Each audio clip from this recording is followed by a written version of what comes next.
आगरा के रहने वाले मर्चेंट नेवी में चीफ इंजीनियर अनिल कुमार का चीन में हार्ट अटैक से निधन हो गया। पार्थिव शरीर पिछले 13 दिन से वापस नहीं आ पा रहा। पत्नी दूतावास से लगातार संपर्क कर रही है। प्रधानमंत्री व विदेश मंत्री को ट्वीट कर चुकी है, लेकिन फिर भी कार्रवाई आगे बढ़ती नजर नहीं आ रही। अंजुलता का पूरा समय लैपटॉप पर पति की कंपनी, दूतावास और अन्य अधिकारियों से संपर्क करते हुए बीत रहा है, लेकिन कहीं से शीघ्र पार्थिव देह मिलने की संभावना नजर नहीं आ रही। अंजुलता ने बताया कि उन्हें सूचना मिली थी कि उनके पति अनिल कुमार का विगत 12 जून को अचानक हृदय गति रुकने के कारण चीन में निधन हो गया। वे MVGH नाइटिंगेल के मुख्य अभियंता पद पर कार्यरत थे। उनका जहाज 11 जून की देर रात अनिल की तबीयत बिगड़ने पर उन्हें झोशान अस्पताल झेजियांग विश्वविद्यालय झोशान शाखा में ले जाया गया। सुबह वे अस्पताल से वापस आ गए, लेकिन दोपहर में फिर से सीने में दिक्कत होने लगी तो दोबारा अस्पताल में भर्ती कराया, लेकिन उन्हें बचाया नहीं जा सकता। एक्चुअल में वैसे ये शिपिंग लाइन में है, as a chief engineer working में थे, हैं वर्किंग में एक्चुअल में जी। और पिछले 4 महीने ये जनवरी 29 को यहाँ से गए थे। इनका कॉन्ट्रैक्ट भी कॉन्ट्रैक्चुअल बेसिस होता है, तो इनको अभी जून 15 तक वापस भी आना था क्योंकि इनका साइन ऑफ हो रहा था। तो इस समय जो ड्राई डॉकिंग चल रहा था वो यहाँ पर चाइना में जॉनसान एक जगह है, वहाँ इनका ड्राई डॉकिंग पीरियड बस it was about to end, मतलब ख़त्म होने वाला था ड्राई डॉकिंग में एक्चुअल में क्या है कि शिप में का पूरा मेंटेनेंस जो होता है। अब शिप में इतना 3-4 महीने ट्रैवल किया, उसके बाद फिर हर किसी व्यक्ति को रेस्ट चाहिए होता है और फिर अपने आप को एनर्जी रिगेन करते हैं जैसे हम, उसी तरीके से शिप का पूरा मेंटेनेंस होता है कि अगेन वो 4-5 मंथ्स के लिए बिना रुके अपने काम को अंजाम देता रहे। क्या जानकारी मिली आपको? जानकारी क्या, मुझे 12th जो 12 जून को 8:30 बजे के करीब इनकी कंपनी का कॉल आया कि ऐसे ऐसे और आपके हस्बैंड एडमिट हैं, ठीक है, उनको हॉस्पिटलाइज किया गया है।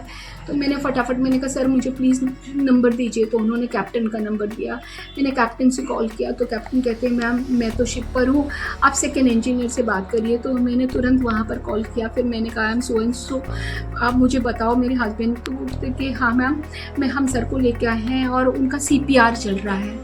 तो मैंने कहा क्या? तो हम सब बच्चे और हम सब पूजा वूजा करने लगे कि बेटा पापा को क्या हो गया देखो। तो उसके बाद फिर हमने एक कॉल किया, फिर दूसरा कॉल किया, फिर तीसरा, ऐसे चौथे कॉल में हमें ये पता चला कि उन्होंने क्लिनिकली इसे घोषित कर दिया। तो कुछ नहीं हुआ, क्या हमने बहुत कहा कि हमें दिखा दो, लेकिन वहाँ हॉस्पिटल के रूल्स ऐसे थे कि उन्होंने नहीं कहा।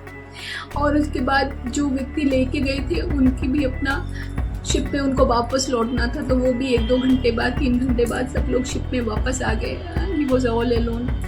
तो वो वहाँ हॉस्पिटल में रहे।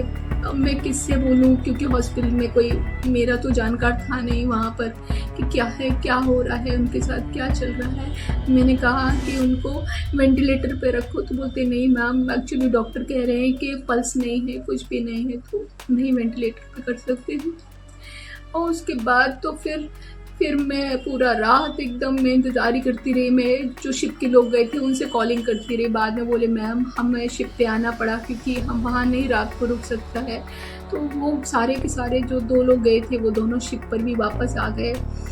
पूरी रात मेरी भी ऐसी निकली हमारे। अंजुलता व्यक्तिगत प्रयासों के साथ ही पति की कंपनी के अधिकारियों के भी निरंतर संपर्क में हैं।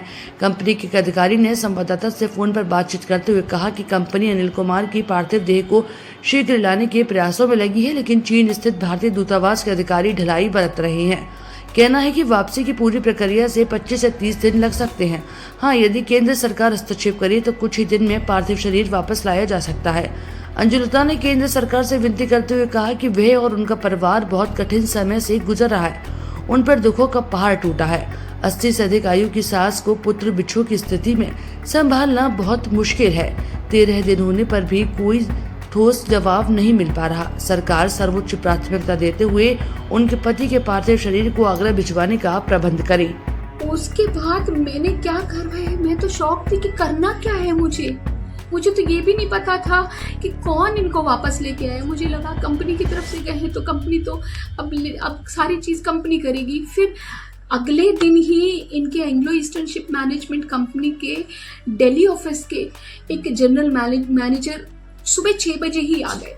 बहुत अच्छे लोग, वो आ गए। फिर मुझे धीरे धीरे ब्रीफली वो एक एक चीज़ एक्सप्लेन करते रहे कि ऐसे ऐसे ऐसे मैम होगा, मैम ऐसे होगा। सारी चीज़ें में जितना डाउट्स था मैंने कहा कि वहाँ पर इनके संग प्रॉब्लम ये हुई कि इनके संग कोई काउंसलिंग वाला व्यक्ति नहीं था जो इनकी वहाँ काउंसलिंग करता कि सर आप क्या कराएं या क्या ना कराएं। उनका ट्रांसलेटर नहीं था। आपको मालूम है कि चाइना में थोड़ा लैंग्वेज बैरियर है, वहाँ चाइनीज़ के अलावा लोगों को इंग्लिश बिल्कुल नहीं आती है। ये भी बहुत बड़ी प्रॉब्लम थी उनके साथ। और अच्छा, आपने दूतावास से संपर्क किया? दूतावास से मैं तो तब संपर्क करती जब मुझे सब चीजों का पता होता कि किससे क्या संपर्क करना है। आपने मेल किया? कंपनी के थ्रू गए हैं, कंपनी के थ्रू आएंगे। फिर 13th को जब वो आए तो बोले कि मैम, जब वो शिपिंग कंपनी वाले आए तो उन्होंने कहा, फिर मैंने कहा सर कब तक आएंगे? बोले मैम ये एक प्रोसेस है, इसमें 12 से 15 दिन लग सकता है। उस चीज़ को ही एडजस्ट करने के लिए मुझे 2 से 3 घंटा मुझे लगा कि मैं वो चीज़ ही कैसे, मतलब उस चीज़ को कैसे ओवरकम करूँ। मैं सुन के एकदम मेरा बिल्कुल हाल ख़राब हो गया कि क्या होगा। उसके बाद कुछ नहीं, कंपनी वाले धीरे धीरे मुझे बताते रहे ऐसा होगा ऐसा होगा, मैम हम प्रोसेस कराएंगे, आप परेशान मत होइए। मैंने कहा ठीक है सर। फिर उन्होंने बड़े तरीके से उस चीज़ को बोले, हम आपको मेंटली प्रिपेयर करने आए हैं कि इतना तो टाइम लगता है और मैम इतना टाइम आपको देना होगा। शाहगंज में साईं धाम रेजिडेंसी निवासी पत्नी अंजुलता और उनकी 80 साल की सास राम किशोरी का रो रो कर बुरा हाल है। दोनों बच्चे भी रह रहकर माँ और दादी से लिपट कर रोने लगते हैं। इंतजार तो ही है, इंतजार में क्या कमी है सब मालूम ही होगी सब। सरकार से क्या मांग है आपकी? सरकार से क्या मांग है?